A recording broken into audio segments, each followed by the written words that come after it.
सानो माछा मात्र समातिएको छ। पूर्व गृहमन्त्रीलाई ठुलो माछा भनिन्छ भने यो सञ्चारकर्मी अथवा हाम्रो बुद्धिजीवीहरूको भुल हुनेछ। तपाईँ पनि 2-4 जनालाई त जागेर देखाउनुहोस् न भनेको थिएँ मैले। अनि मलाई प्रेम राईजीले के भन्नुभयो भने त्यो तपाईँले नाम लिएका अथवा तपाईँले अहिले चर्चामा आएका पात्रहरूको बैंक खाता खोलेर हेर्नुभयो भने त्यो 2 लाख 3 लाख पनि नहुन सक्छ। यो मुख्य सचिवले शङ्कर राई गरेको साइनको पत्र हो, गृह मन्त्रालयले लेखिएको पत्र हो, त्यो पनि बिचौलियाको हातमा छ। बिचौलियाले देखाएर ठगी गरेको छ।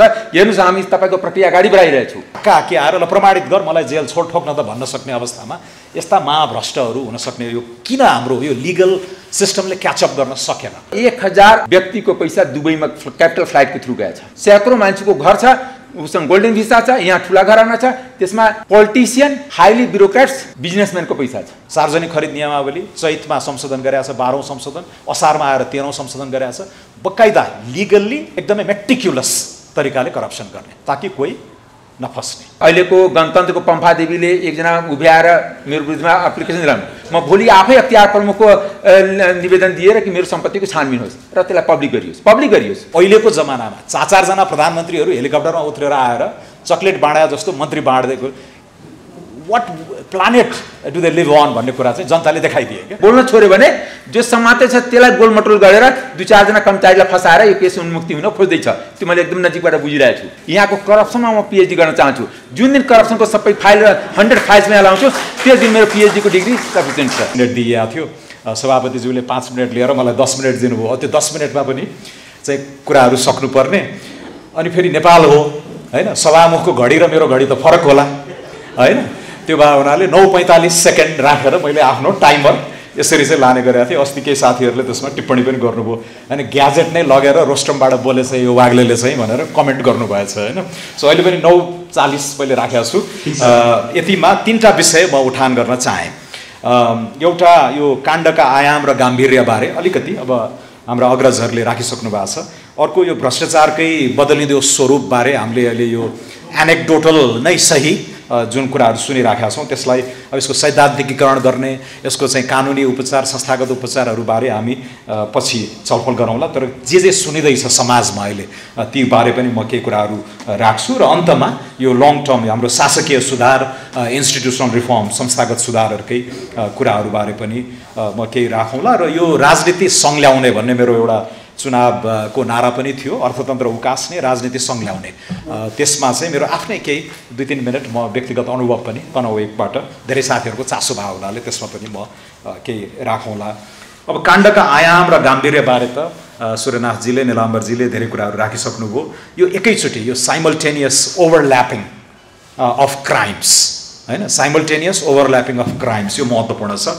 ठगी त हुँदै हो, कृत्य हुँदै हो, भ्रष्टाचार देखिहालियो, मानव तस्करी हुँदै हो, ट्रान्सनेसनल सङ्गठित अपराध पनि देखियो र यो सबैलाई जोडेर यसको गाम्भीर्य चाहिँ राजद्रोहमै, सेडिसनमै गएर चाहिँ टुङ्गिन्छ। त्यसको बारेमा धेरै व्याख्या गरिराख्नु परेन। यो सबै ऐनहरूमा, यो सबै राष्ट्रिय अन्तर्राष्ट्रिय हाम्रा अभिसन्धिहरू होइन, हाम्रा मान्यताहरू, युनिभर्सल डेक्लेरेसन अफ ह्युमन राइट्सदेखि लिएर यो सबैमा टेकेर चाहिँ हामीले यसलाई उचाइमै पुर्याउनु पर्छ जस्तो मलाई लाग्छ।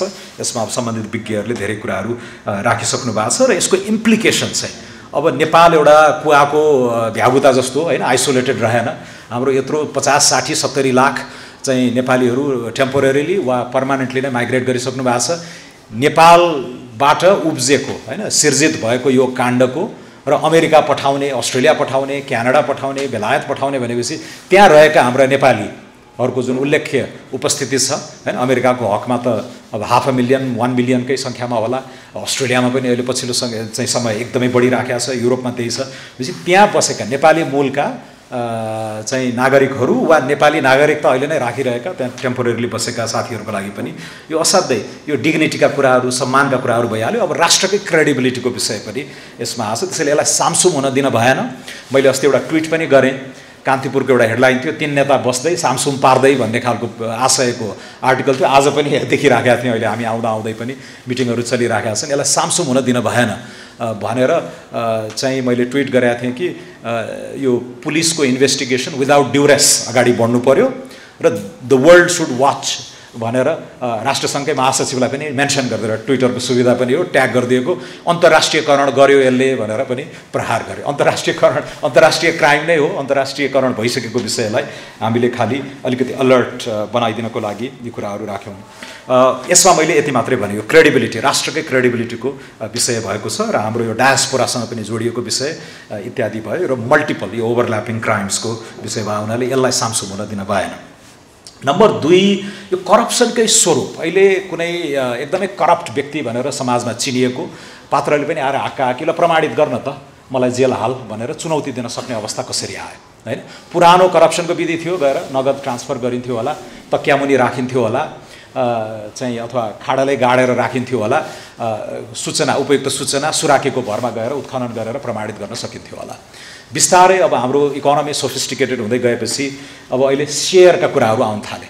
हाक्काहाक्की क्यासको ट्रान्ज्याक्सन नहुने, फलानो को नाममा सेयरहरू राखिदिने इत्यादि, हैन? मलाई 1.5 वर्ष अगाडि एकजना अहिले राम्रै ठाउँमा पुगेका एउटा सार्वजनिक व्यक्तिले एउटा कुनै घरानाको एउटा सदस्यको बारेमा 14-15 वटा उसको चाहिँ कम्पनी रजिस्ट्रार कार्यालयमा कुन कुन कम्पनीमा सेयरहरू छन् भनेर त्यो लगत नै लिएर आएर देखाएका पनि थिए। भनेपछि त्यो अलिकति सोफिस्टिकेसन भयो। गत मङ्सिर 4 को चुनाव अगाडि एउटा प्रतिष्ठित सम्पादकले नै आफ्नो अनलाइनमा लेख्नुभयो, हैन? टिकट पाए बापत फलानोको नाममा यति रोपनी जग्गा पास भनेर। यो के, लुक एट द एभोल्युसन, हैन? यो स्वरूप के भनेपछि हाक्काहाक्की आउँ त्यो भ्रष्ट व्यक्ति आएर मलाई प्रमाणित गर्न त भन्न सक्ने अवस्था किन आइराखेको छ भनेपछि we have to catch up legally पनि इत्यादि। यो कुराहरूले पनि क्याचअप गर्नु पर्यो। र पछिल्लो समयमा त यो क्यास पनि रिस्की भयो, सेयर पनि अब कम्पनी रजिस्ट्रारबाट चुइएला, अब हिरा र सुनमा गयो अरे, back to good old days. सुन र हिरा भयो, त ट्रेसेबिलिटी भएन नि, कागज छैन, पेपरवर्क छैन, बैङ्कमा राखेको छैन, तर मूल्य त छ, हैन? सो हिरा र सुनमा पनि पुग्यो भन्ने चाहिँ मलाई पछिल्लो समयमा आछ, हैन? त्यसैले यी कुराहरू चाहिँ एकदमै महत्त्वपूर्ण छन् र मलाई लाग्छ अघि सूर्यनाथजीको पालामा भएका काण्डहरू उहाँले केही प्रमुख चाहिँ राजनीतिज्ञहरूलाई उहाँको पालामा चाहिँ दण्डित पनि भए, हैन? अहिले त्यस बेला दण्डित भएका 1-2जनाले ट्विट गरेको पनि मैले देखिराखेको छु, हैन? यो आम्दानी र खर्चको जुन विधिबाट, हैन, करप्सनको हैसियत र करप्ट पर्सनको हैसियत वा करप्सनको मात्राबारे जुन विधि अपनाइएको थियो त्यो नै मापदण्ड अहिले लागू गर्ने हो भने धेरै मानिसहरू जेल पर्छन् भन्ने कुराहरू पनि आएका छन्। र यसलाई कसरी प्रुभ गर्ने इत्यादिमा पनि अलिकति चुनौतीपूर्ण यो छ। मैले प्रमुख आयुक्तसँगै बसेको थिएँ, सूर्यनाथजीको पालामा यस्तो यस्तो भयो, तपाईँ पनि 2-4 जनालाई त जागेर देखाउनुहोस् न भनेको थिएँ मैले क्रुडली भन्दाखेरि। अनि मलाई प्रेम राईजीले के भन्नुभयो भने त्यो तपाईँले नाम लिएका अथवा तपाईँले अहिले चर्चामा आएका पात्रहरूको बैङ्क खाता खोलेर हेर्नुभयो भने त्यो 2 लाख 3 लाख पनि नहुन सक्छ। सो यो इभल्भिङ के, हैन? त्यसैले हाक्काहाक्की आएर ल प्रमाणित गर, मलाई जेल छोड ठोक्न त भन्न सक्ने अवस्थामा यस्ता महाभ्रष्टहरू हुन सक्ने यो किन हाम्रो यो लिगल सिस्टमले क्याचअप गर्न सकेन, हैन? सो यो कुराहरू चाहिँ एकदमै महत्त्वपूर्ण छ र आगामी सुधारका कुराहरू गर्दाखेरि यसमा हामीले ठुलै भूमिका खेल्नुपर्ने हुन्छ।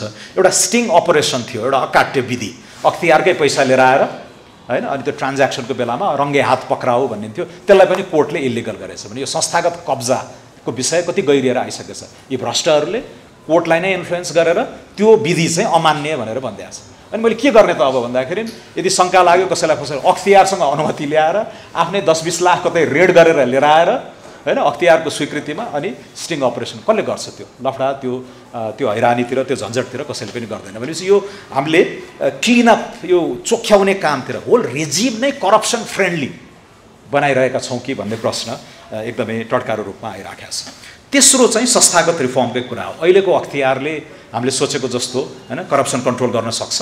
राजनीतिक नेताहरूले संवैधानिक परिषदमा बसेर भागभण्डा गरेर तैँले प्रमुख आयुक्त लि, म 2टा आयुक्त लिन्छु, यसरी बाँडेर गर्ने विधिबाट यो कन्फ्लिक्ट अफ इन्ट्रेस्टका कुराहरू त्यहाँनिर असाध्यै इम्पोर्टेन्ट छ। यसमा केही बसहरू कहिलेकाहीँ आउँछन्, फेरि सेलाउँछ हामी कहाँ, लोकपालको मोडलमा जाने हो कि सिधै पार्लियामेन्टतिर अकाउन्टेबल बनाउने विधितिर जाने हो कि, यो जुन संस्थागत कब्जा अब हुनुपर्ने थियो, सेपरेसन अफ पावर्स, हैन, जुडिसियरी, लेजिस्लेचर, एक्जिक्युटिभको, हामी कहाँ त्यो भएन। अब चिफ जस्टिसकै चोलेन्द्रको टाइममा त्यत्रो काण्डहरू हामीले देख्यौँ, हैन? यो ब्लड हुन थाल्यो कि। त्यसैले के हो त उपचार, यसको उन्नत चाहिँ अर्को एक्सन के हुन सक्छ भन्ने कुराहरू हामीले हेर्नुपर्ने हुन्छ। र अहिले अघि करप्सनकै स्वरूपमा पनि अहिले हुँदा अब करप्सनलाई लिगलाइज गरेरै गर्ने पनि देखियो। त्यो अघि हिरा सुनको मैले सम्म टुङ्ग्याएँ, एउटा अर्को नियमावलीहरू बकाइदा संशोधन गरेरै गर्ने, हैन? सार्वजनिक खरिद नियमावली चैतमा संशोधन गरेछ, 12औं संशोधन, असारमा आएर 13औं संशोधन गरेछ।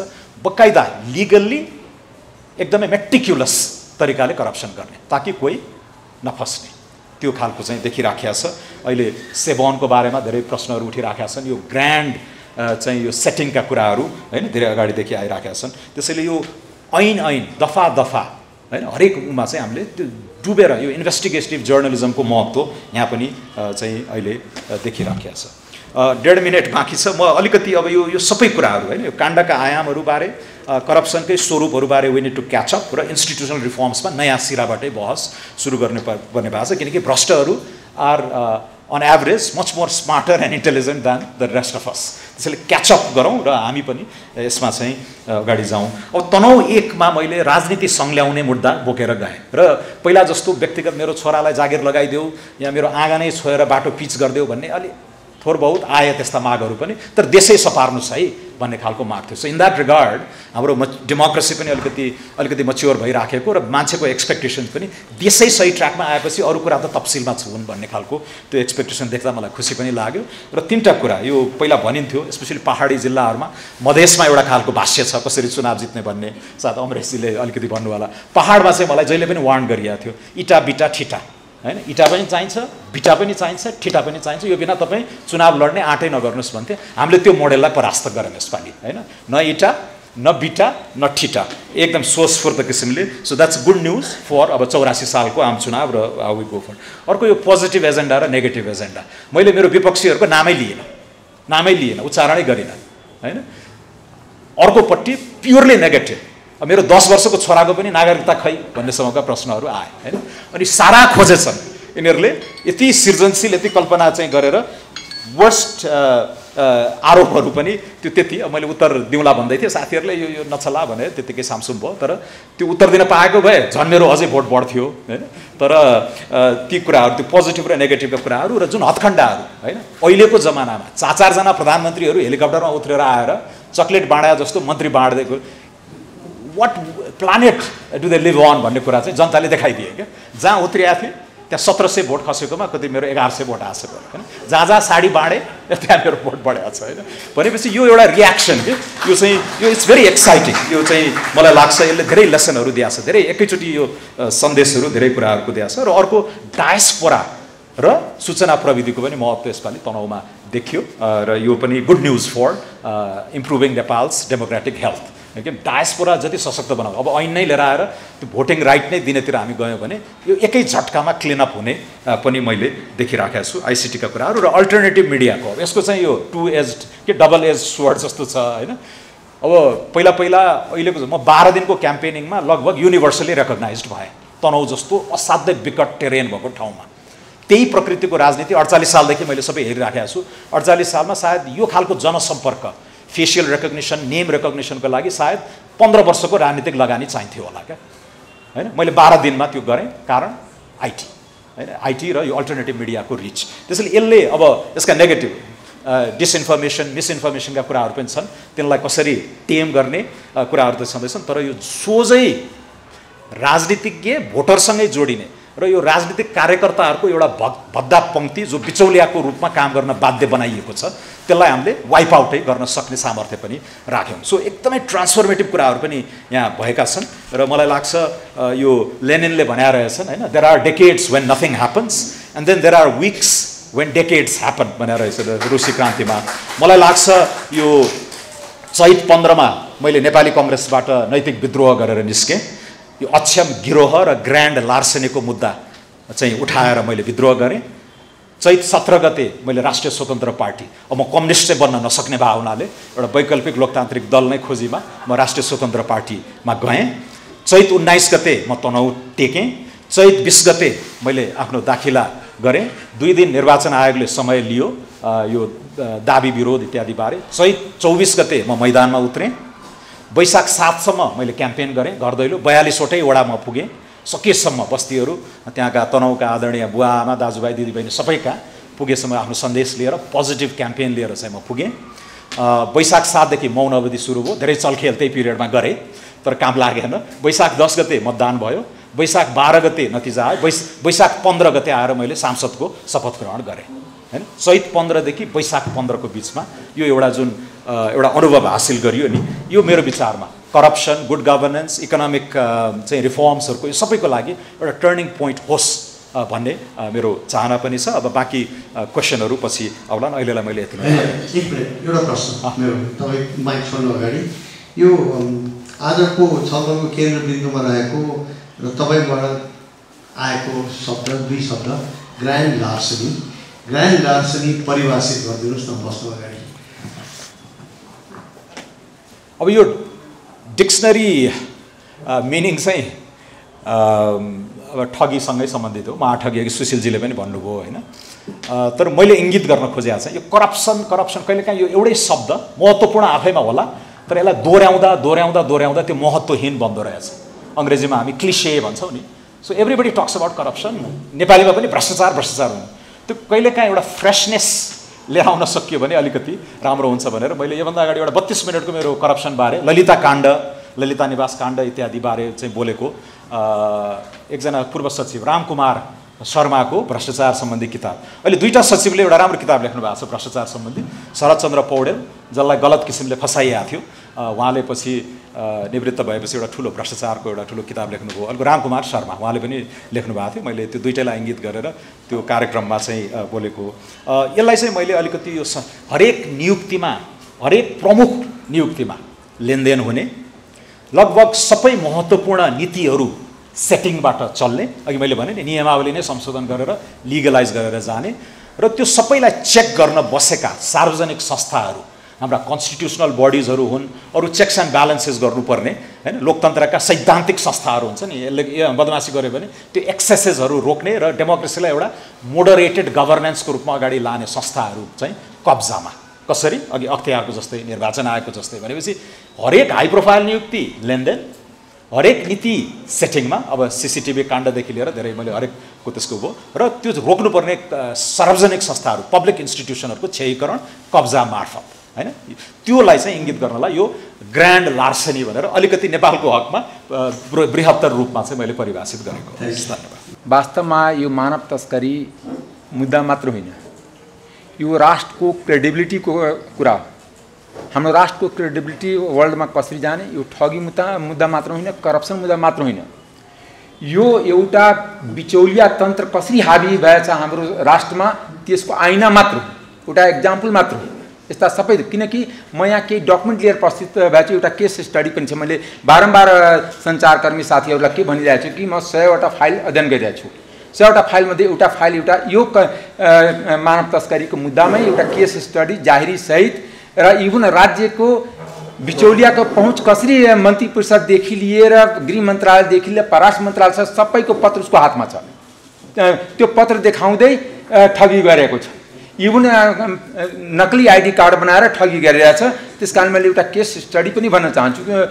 कारण कि हामी यो 15 वर्षमा जुन हामी एउटा लोकतन्त्र बनाए, लोकतन्त्र कन्भर्टेड केमा भयो? दलतन्त्रमा भयो।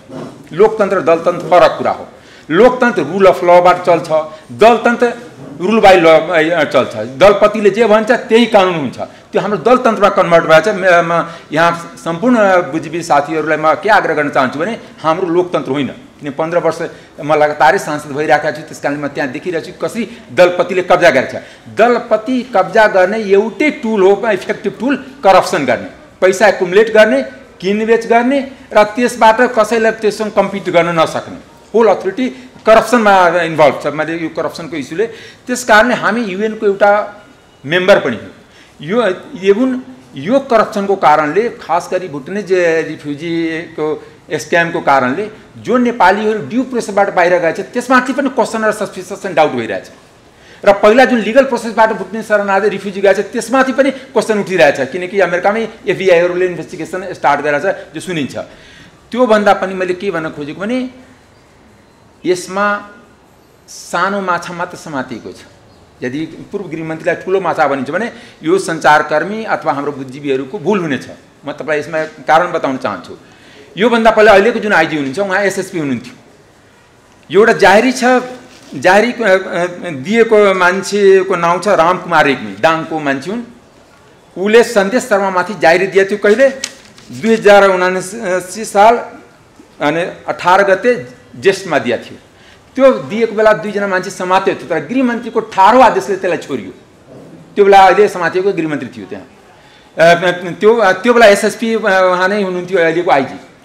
दोस्रो कुरा मैले के भन्छु भने त्यसले कसरी पैसा लिएछ, प्रोसेसिङको लागि सबैसँग पहिला 5 लाखको दरले लिन्थ्यो। यहाँ पैसाको सबै दिएछ, उसको व्हाट्सएप मेसेज पनि मैले सबै स्क्यान गरेर ल्याएको छु। इभन बढी प्रेसर दिएपछि इलेक्सनको दरमियान त्यो व्यक्तिहरू गयो गृहमन्त्रीकै कन्स्टिट्युन्सीमा कि हाम्रो पैसा दिलाइदिनुहोस्। उसले भन्यो अहिले हल्लै नगर्नुहोस् न, चुनाव हार्छु, चुनाव पछि म यो दिलाउने प्रक्रिया सुरु गर्छु, किनकि डाइरेक्ट संलग्नता छ। यहाँ तपाईँलाई म बताउँछु, केही म डकुमेन्ट यहाँ देखाउन चाहन्छु। हेर्नुहोस्, यो गृह मन्त्रालयको पत्र कहाँ छ? परराष्ट्र मन्त्रालयले लेखिएको छ। त्यो पत्र बिचौलियाको हातमा छ, त्यो देखाएर ठगी गरेको हो।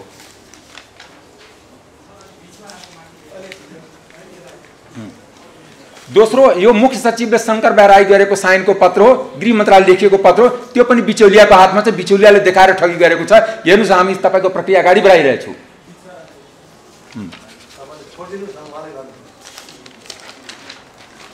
यो यस्तै आइडी कार्ड बनाएर कि हामी फलानु फलानुको बनाइरहेछौँ, तपाईँको बनाउँछु, त्यो ठगी गरिरहेको छ।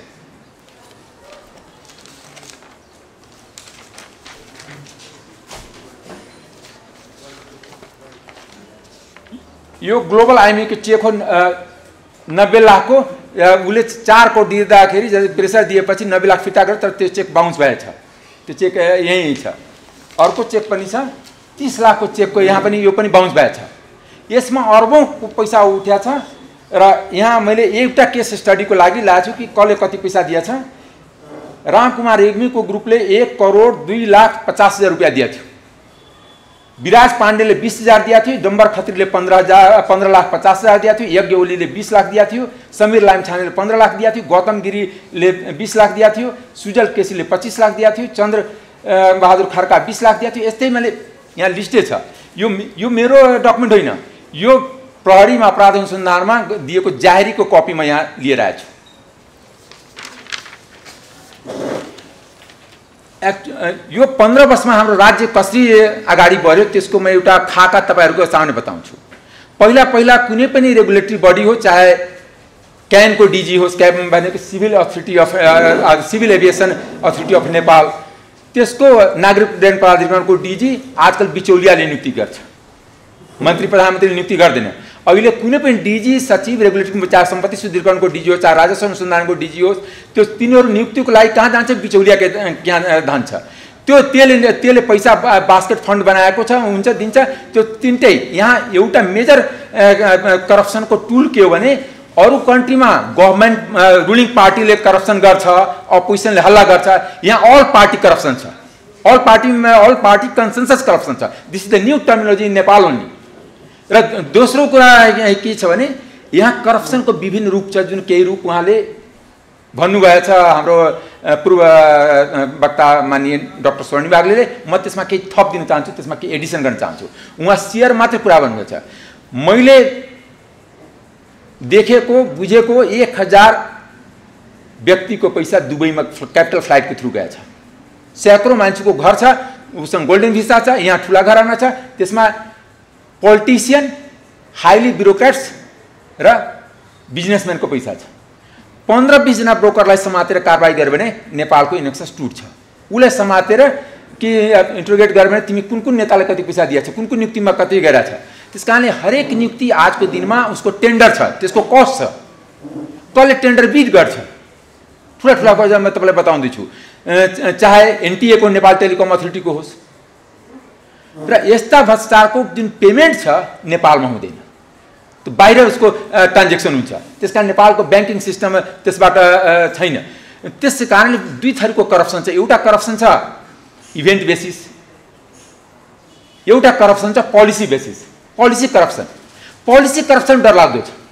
जस्ट लास्ट इयर तपाईँले मैले बारम्बार भने पनि पार्लियामेन्ट पनि भने कारण यहाँ पनि भन्छु, लास्ट टाइममै बिचौलियाले बजेट बनाए, अर्थमन्त्रीले पढिदियो र सर्वदलीय संसदीय समितिले त्यो चोखाइदियो। किन कि सबदलीय भ्रष्टाचार थियो कि सीसीटीभीमा केही राम्रोसित देखिएन, त्यो चोख्याइएको हो। मैले संसदमा पनि भनेको थिएँ, त्यो समितिको संयोजक थियो हाम्रो लक्ष्मणलाल कर्ण, त्यही पाप लागेर उहाँको जमानत जफ्त भएको हो। जनताले तय गर्छ नि। मैले तपाईँहरूसँग के विनम्रता साथ अनुरोध गर्छु कि आजको दिनमा सोशल मिडियाको लाख डिमेरिटको बाद पछि पनि एउटा पावरफुल टुल छ। आजको दिनमा पावरफुल इफेक्टिभ टुल छ। सोशल मिडियाले नै यो करप्सनलाई कारबाही गराउन अगाडि बढिरहेछ। अस्तिको दिन भन्दैछु, यहाँ जम्मैले अरेस्ट भइसकेपछि वाहवाही लिइरहेछ, तर अरेस्ट भइरहेको थिएन। कसरी भयो त म बताइदिन्छु। 3 बजे यहीँ अनि पुलिसको higher officer retired Devendra Subedi हुन्छ, is one of the competent officer honest officer थियो। 3 बजे राति पुलिस गएको थियो, किनकि टो बहादुर राय माझी भागेको कारणले पुलिसको मुख पोल्या थियो कि यो पनि भाग छ। त्यस कारण 3 बजे गएर चुकुल लगेर 2 घण्टा फोन घुमाउँदै गऱ्यो। देशको सम्पूर्ण अथोरिटी, आइजीदेखि लिएर प्रधानमन्त्रीदेखि लिएर सबै। लास्टमा एउटा डिपिएमको फोन उठ्यो र दौडेर गएर डिपिएम कहाँ गयो, पिएम के यहाँ, कि तुरन्त फेरि पुलिस फिर्ता गर्नुहोस्, गृहमन्त्रीले आदेश दिएर विड्र गर्नुहोस्, न त यो कोलिसन टुट्छ र सरकार जान्छ। पाखुरा सुर्किँदै गयो कि यस्तो भएन भने हामी मान्दैन, पुरा पार्टी हाम्रो विरुद्धमा जान्छ। त्यो भन्दै लास्टमा पिएम कम्पेल भएर फोन पनि गऱ्यो होम मिनिस्टरलाई। तबसम्म पुलिसले के गरेको थियो, ढोका तोडेर अरेस्ट गरेर लगिसकेको थियो।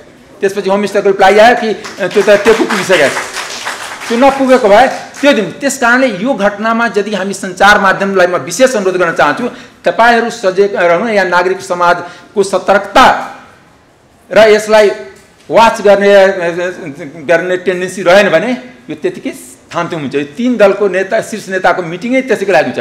कसरी यसबाट निस्किने, किनकि यो अगाडि बढ्यो भने अहिलेको एक्जिस्टिङ लिडरसिप, 3टी पार्टीको लिडरसिप स्टेकमा छ। न्यू लिडरसिप इमर्ज हुन्छ। यो घटना टर्निङ पोइन्ट, नेपालको पोलिटिकल टर्निङ पोइन्ट हो। नेपालको यसको लार्जर कन्टेक्स्टको लार्जर पिक्चरमा अहिले भन्न चाहन्छु, नेपालको न इकोनोमी नेपालीको हातमा छ, न नेपालको डेमोक्रेसी नेपालीको हातमा छ। दुईटै डेमोक्रेसी पनि विदेशीको हातमा कन्ट्रोल छ। किन कन्ट्रोल छ? इन्डाइरेक्टली, किन लिडरहरू तिनीहरूको टुल्स छन्, तिनीहरूको इन्फ्लुएन्समा काम गर्छन्, तिनीहरूको इन्ट्रेस्टमा काम गर्छन्। र दोस्रो, इकोनोमी पनि जुन रियल नेपाली छ उसको हातमा छैन। त्यस कारणले इकोनोमी जबसम्म हातमा हुँदैन र कम्प्लिट जुन 15-20 वर्षमा जुन बिचौलिया तन्त्र डेभलप भएको छ, पहिला पनि करप्सन हुन्थ्यो, तर नेताहरू डाइरेक्ट लिन्थ्यो, चुनावको लागि 1 लाख 2 लाख 5 लाख 10 लाख लिन्थ्यो। अहिले के भएको छ भने करप्सनको जुन साइज यति भइरहेको छ, अर्बौँमा करप्सन हुन्छ। म एउटा इक्जाम्पल दिन चाहन्छु। एनसेलको जो मूल कम्पनी छ एक्जियाटा कम्पनी छ, जसको 80% सेयर छ, त्यसको हेडक्वार्टर मलेसियामा छ। त्यहाँ 75 करोडको डिल भएछ। यो बेला पहिला प्रधानमन्त्रीको छोरा गएर 12.5 करोड बुझेर कि जुन 2029 मा उसको जनवरीमा नेपाल सरकार ह्यान्डओभर गर्नुपर्छ, बुट सिस्टमबाट बनेको बिल्ड अपरेट एन्ड ट्रान्सफर। त्यो ट्रान्सफर गर्ने नेपाल सरकार कहिले 2029 अर्को 6 वर्षभित्रै ट्रान्सफर गर्नु। 2029 को जनवरीमा ट्रान्सफर गर्नुभयो। त्यसलाई ट्रान्सफर नगर्नलाई अझ अनदर तरिकाले 25 वर्ष थप्नको लागि अर्को कम्पनी नामाकरण गरेर अर्कोलाई टेक ओभर गराएर त्यो गर्नलाई 75 करोडको कमिटमेन्ट छ। 12 करोडको अति पेड पनि भइसक्यो। यस्ता कुराहरूलाई हामी नजर ट्र्याकिङ गरिराखेका हुन्छौँ। यो जुन जति करप्सनको इस्यु छ, करप्सन इज नट ओन्ली, यसले के हुन्छ, यहाँको शिक्षा बिगाडिदियो, यहाँको हेल्थ बिगाडिदियो, यहाँको इन्फ्रास्ट्रक्चर बिगाडिदियो, यहाँको समाजलाई बिगाडिदियो, अनि सोसल फेब्रिकलाई तोडिदियो। किनकि आज युवाहरू विदेश नि बाध्य छ। Corruption is not only corruption, corruption is the यसको इम्प्लिकेसन लार्जली हरेक सेक्टरमा परेको छ। करप्सनको कारणले यहाँको government education system means public education system completely ध्वस्तमा छ, कोमामा छ। गभर्मेन्ट हेल्थ सिस्टम कम्प्लिटली कोमामा छ र गरिबको छोराछोरी विदेशी नै बाध्य छ। त्यस कारणले र त्योभन्दा अर्को करप्सनको एउटा रूप के छ भने यहाँ बस्ने आफ्नो छोराछोरीलाई हुने खानेको कुरा गर्दैछु। 2 थरीको छ। त्यसको छोराछोरी विदेश जाने, यहाँबाट हुन्डीबाट पैसा आने। 10-20 जना हुन्डी व्यापारीलाई कारबाही भयो भने त्यसैबाट थाहा हुन्छ कि कति करप्सन भइरहेछ। त मैले यो खास गरी म यो मेन पोइन्टमा आउन चाहन्छु। नक्कली शरणार्थीको इस्युमा राज्यको जसको काम रुल अफ ल कायम गर्ने होम मिनिस्ट्री त्यही इन्भल्भ छ, जसको प्राइम मिनिस्टर अफिस इन्भल्भ छ, जसको काम देशमा गभर्नेन्स गर्ने, डेभलपमेन्ट गर्ने र देशलाई अरू देशमा चिनाउने एउटा प्रोग्रेसिभको माध्यमबाट, एउटा कम्पिटेन्ट देशको मार्फत, एउटा डेभलप देशको मार्फत र त्यहाँ पनि भएको छ। किनकि यसमा तलदेखि माथि इन्भल्भ छ। यदि डाइरेक्ट नइन्भल्भमेन्ट भएको भए बिचौलिएको हातमा। त्यस कारणले यो एउटा इक्जाम्पल हो। यस्ता 10 केस छ कि कसरी गभर्मेन्ट अथोरिटीको all document in hand with बिचौलिया, बार्गेनिङको लागि देखाउनको लागि कि look I have so access with prime minister and party leader and such powerful minister, so you can pay me and I your work complete हुन्छ, त्यो भन्दै अगाडि बढेको छ। त्यस कारणले अहिलेको च्यालेन्ज के हो भने मैले देखिरहेको छु, एकदम नजिकबाट निहालिराखेको पनि छु, किनकि यो घटनाको उठान मैले अस्ति संसदमा अर्थवस्थ भएको थिएँ, त्यो कुनैमा आवेशमा आएको थिएन या कुनै मूर्खताले पनि आएको होइन। म एउटा पढे लेखेको बुद्धिजीवी हो, तर मैले एउटा फ्रेस छ पोलिटिकल साइन्समा पार्लिमेन्ट्री डेमोक्रेसीको लागि। यो पार्लिमेन्ट कम्प्लिटली नेकेड छ, न्युड छ, म हाफ नेकेड भएँ, किनकि पार्लिमेन्टले त्यसको पनि म भन्दिनँ चाहिँ यहीँ हाम्रो वहीँ स्वर्णिमजीसँग नि भेट्न गएको थिएँ, आज संसदलाई बोल्ने छैन, पहिले डिसिजन गरिसकेका थियो। एउटा पार्लिमेन्टमा एउटा कमिटी हुन्छ, त्यसलाई कार्य व्यवस्था समिति भन्छ कि दलहरूका सांसदहरूलाई बोल्न नदिने, करप्सन केसमा बोल्न नदिने। मात्र मैले भने कि म त्यस्तो स्ल्याब होइन कि राष्ट्रपतिको पत्र सुन्नको लागि यहाँ आएको, म त मेम्बर अफ पार्लिमेन्ट हो, जनताको प्रतिनिधि, मलाई त्यो विषयमा बोल्न दिनुपर्छ। सभामुखले श्रीमती एक दिन त हल्ला गरेर बोल्यो, अर्को दिन पनि पहिले उहाँहरू निर्णय गर्नुहुन्छ, किनकि यो अल पार्टी करप्सनलाई ढाक्छो पार्लिमेन्टबाट नै हुन्छ। तपाईँले पार्लिमेन्टलाई जुन भन्नुहुन्छ कि एकदम अटोनोमस छ, पिपुल रिप्रेजेन्टेटिभ छ, आई डोन्ट फिल द्याट, किनकि नेपालको पार्लिमेन्ट आफैमा सबभन्दा विकेस्ट पार्लिमेन्ट हो, निरी हो र दलपतिको खुट्टासँग बाँधिएको। अनि किनकि त्यो दलपतिले डिसाइड गर्छ कि उसको इन्ट्रेस्टबाट चल्छ, हात उठाउने मात्र पार्लिमेन्ट हो। संयोगले मैले यसपालि इन्डिपेन्डेन्ट हुन पाएँ, न त यदि म पनि काङ्ग्रेसको पार्लिमेन्टेरियन भएको भए यो बोल्न पाउँथेन या सत्य जनताको अगाडि राख्न पाउँथेन। दोस्रो क्रममा आफ्नो पर्सनल कन्टेक्स्टमा पनि भन्न चाहन्छु कि हिजो कमरेसिङ मैले भनिसकेको छु कि नोमिनेसन जुन 2079 को यसपालिको मेम्बर अफ पार्लिमेन्टको रूपमा मैले प्रतिनिधि सभाको सदस्यको रूपमा नोमिनेसन दिँदाखेरि त्योभन्दाको पहिला अमरेश सिंह मरिसकेका छ, त्यसको श्राद्ध पनि तपाईँहरू हिन्दू मेथडबाट गर्दा हुन्छ। तर त्यो पहिला अमरेश सिंहको खुबी के थियो, स्टेट क्राफ्टलाई म नजिकबाट निहालिएको छु, देखेको छु कि how much foreign intervention in Nepal, how much leaders are corrupt as well as loyal to the foreigners, not loyal to the people and country.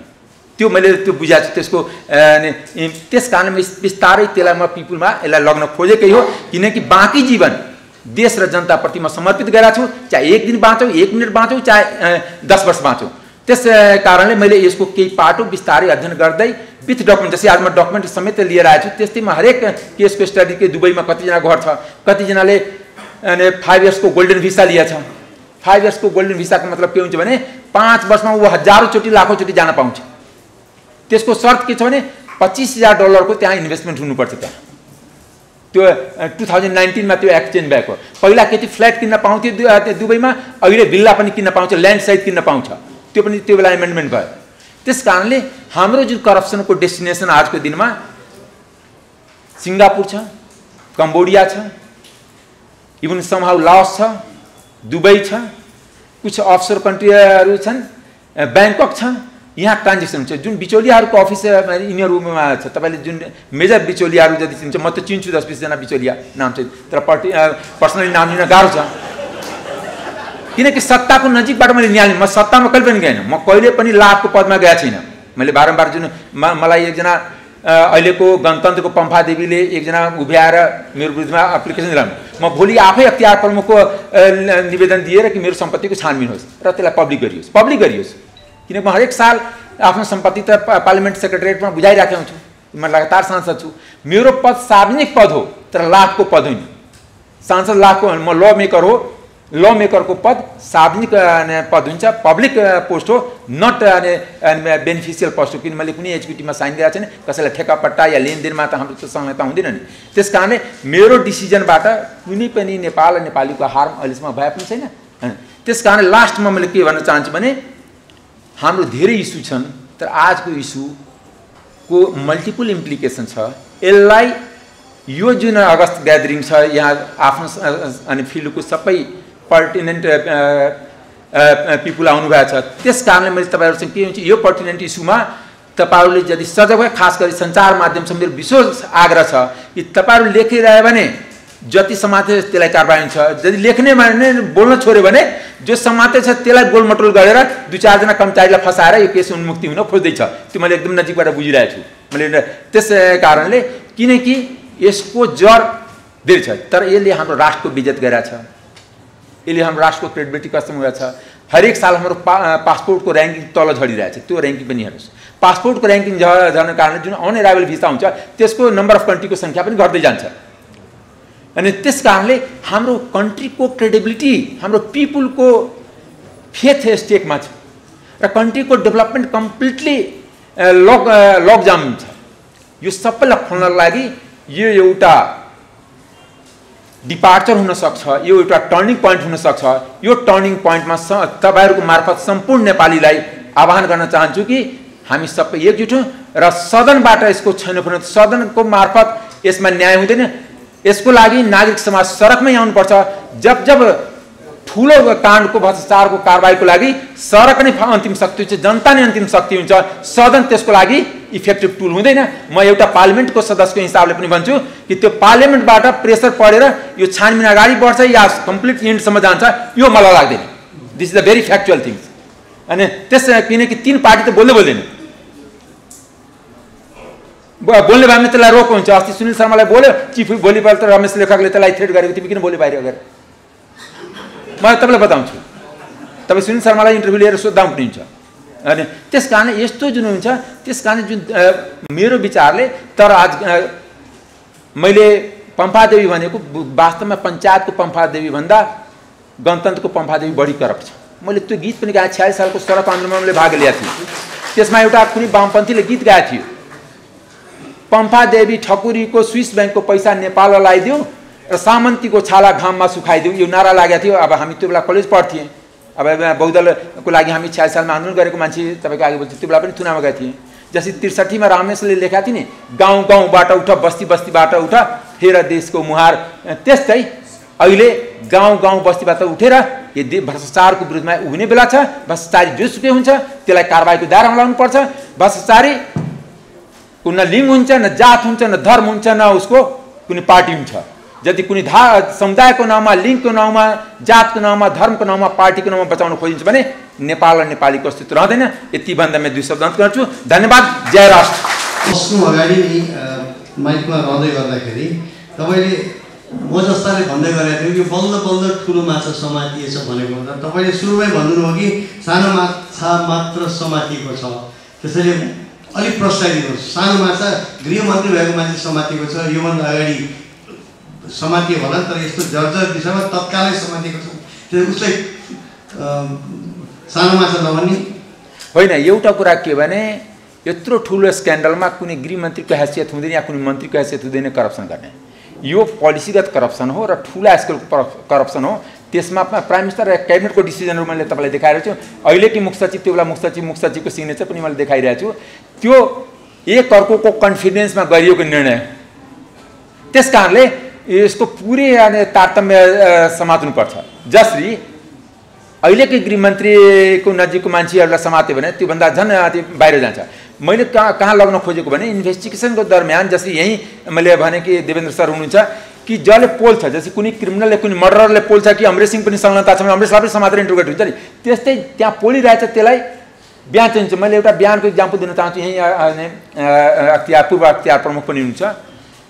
एउटा रनियार भिसी थियो धरानको, डाक्टर रनियार, उसले बिहान दिएको थियो कि मैले 7 करोड फलाउने नेतालाई दिएँ र मेरो नियुक्ति भयो। त्यो बिहानको पन्ना नै अख्तियारको प्रमुख र त्यहाँ सहसचिव मिलिमतोमा निकालिएको छ।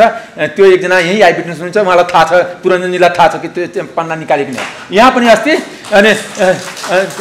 अस्ति के गरिरहेको थियो भने, मैले पुलिसको हाई अथोरिटी एआइजीको लेभलबाट मलाई आएको थियो कि बिहान चेन्ज गराउने कोसिस भइरहेछ सरकारी वकिलकोलाई प्रभावित पारेर। त्यस कारणले यो सबै कुरालाई हामी नजिकबाट निहालिरहेछौँ। त्यस कारणले पुलिसलाई पनि आफू मन छैन, बाध्यताले गरिरहेछ। मन भएको भए यही आइजी एसएसपी हुँदाखेरि 2 जनालाई किन गृहमन्त्रीको दबावमा छोड्यो? अस्ति नकोपरेट गरेपछि एआइजीलाई हातमा लिन कोसिस, मेट्रोको जुन एआइजी श्याम गेवालीलाई हातमा लिएको हो। त्यस कारणले प्रधानमन्त्रीको पनि बाध्यता छ। प्रधानमन्त्री थुनिसकेपछि त्यसलाई कसरी छोड्ने? त्यस कारणले यो सम्पूर्ण बाध्यात्मक स्थितिमा चलिरहेछ। स्टेट एकदम रिफर्म भएर अगाडि बढिरहेछ, यो नसोच्दा हुन्छ। मेरो यति मात्र आग्रह। मेरो दोस्रो प्रश्न यो छ कि तपाईँले घरिघरि ठाउँ-ठाउँमा, घरिघरि नभनौँ, तपाईँले ठाउँ-ठाउँमा भन्नुभएको छ अमरेशजी कि पुरानो अमरेश कुमार सिंहको दाह संस्कार भइसक्यो, अब यो नयाँ अमरेश भन्नुभयो नि। अब यो भेलालाई तपाईँ एकदम आश्वस्त पारिदिनुहोस् कि हामीले पहिला हेर्दाखेरि पुरानो अमरेश त सत्ताकै एक पाटो थियो, एक सदस्य थियो, तपाईँले भर्खर भन्नुभयो कि होइन भनेर, तर अब आउँदा दिनमा तपाईँ चाहिँ एकदम नयाँ अमरेश भएर जागेकै हो त, उदाहरण हो त? कनकजी तपाईँलाई म प्रश्न के पार्दिएँ भने म सत्ताको पाटो थिएन, म मन्त्री थिएन, प्रधानमन्त्री थिएन, तर सत्ताको म हरेक राम्रा नराम्रा कामको आई विटनेस थिएँ। जसरी म डिलमा बसेर हेरिरहेको थिएँ कि के भइरहेछ, मेरो आँखाबाट कति इल थिङ्सहरू भएको छ म देखेको छु, त्यसको आई विटनेस हो। म इन्भल्भ या सिग्नेटरी होइन या डिसिजन मेकर होइन। न म पार्टी प्रेसिडेन्ट भएको छु, न प्राइम मिनिस्टर भएको छु, न इभन मिनिस्टर पनि भएको छु। This is the 4th time in the parliament. त्यस कारणले म एक्जिक्युटिभ थिएन, तर I am close eye witness of the every corruption, big करप्सनहरूको या इभन जुन मेजर इल थिङ्स भएको छ जुन 15 वर्षमा, यो बिचौलिया तन्त्रको म एकदम नजिकबाट निहालेको पनि छु, अध्ययन गरेँ as a student, as a researcher. किन मैले पिएचडी खालि आइआरमा गरेँ होइन, यहाँको करप्सनमा म पिएचडी गर्न चाहन्छु। जुन दिन करप्सनको सबै फाइल 100 फाइल्स यहाँ लाउँछु, त्यो दिन मेरो पिएचडीको डिग्री सफिसियन्ट छ। Thank you.